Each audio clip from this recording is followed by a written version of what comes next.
আমি শেষ কথা যেটা বলতে চাই, আর সরকারের সময়টা কি লাগবে, আপনারা যে জুন মাস পর্যন্ত সময়টা বলছেন, আমি অন্তর্বর্তী সরকারকে দৃষ্টি আকর্ষণ করতে চাই। আপনারা কি ব্যাখ্যা করেছেন যে ডিসেম্বরের বাইরে কেন আর 6 মাস লাগবে? যদি বলেন যে এই কাজগুলো আছে, কাজগুলো সম্পন্ন করার জন্য আমাদেরকে মার্চ, এপ্রিল, মে, জুন মাস পর্যন্ত সময় লাগবে।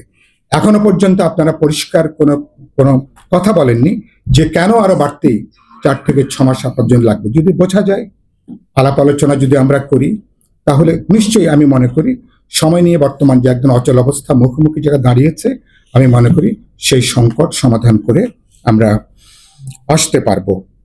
আর আর সরকারকে যেটা বলতে চাই, খুবই জরুরিভাবে যে সমস্ত কারণে অন্তর্বর্তী সরকার বিতর্কিত হয়েছেন, যেসব উপদেষ্টাদের কারণে সরকারের উচিত হবে তার নিরপেক্ষ চরিত্র বৈশিষ্ট্যকে নিশ্চিত করবার জন্য তাদেরকে প্রয়োজন বোধে বাদ দিয়ে পুরো উপদেষ্টা মণ্ডলী তারা পুনর্গঠন করবেন। কারণ এই উপদেষ্টা মণ্ডলী নিয়ে আগামী নির্বাচন যাওয়া যাবে কিনা, এটা নিয়ে অনেকের মধ্যে গুরুতর প্রশ্ন আছে, সংশয় আছে, কারো কারো ঘোরতর আপত্তি আছে।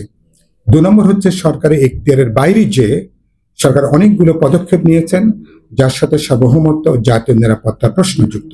আমরা সরকারকে বলেছি, মেহরবানি করে এনাফ ইজ এনাফ, এগুলো এখন স্থগিত করেন, বন্ধ করেন। পরবর্তী নির্বাচিত সরকারের জন্য নির্বাচিত পার্লামেন্ট হিসেবে আলাপ আলোচনা করবেন, তারপরে হলো কথা বলবেন। শেষ যে কথা বলতে চাই, আমি এনসিপির বন্ধুদেরকে বলতে চাই, বাকি যারা আছেন তাদেরকে বলতে চাই, সরকারকে বলতে চাই, এমনকি যারা বিরোধী শিবিরে আছেন সবার উদ্দেশ্যে বলছে, দড়ি মেহরবানি করে বেশি টানাটানি করতে যাবেন না। দড়ি বেশি টানাটানি করতে গেলে দড়ি প্রায়শ কিন্তু ছিঁড়ে যাবার ঝুঁকি থাকে।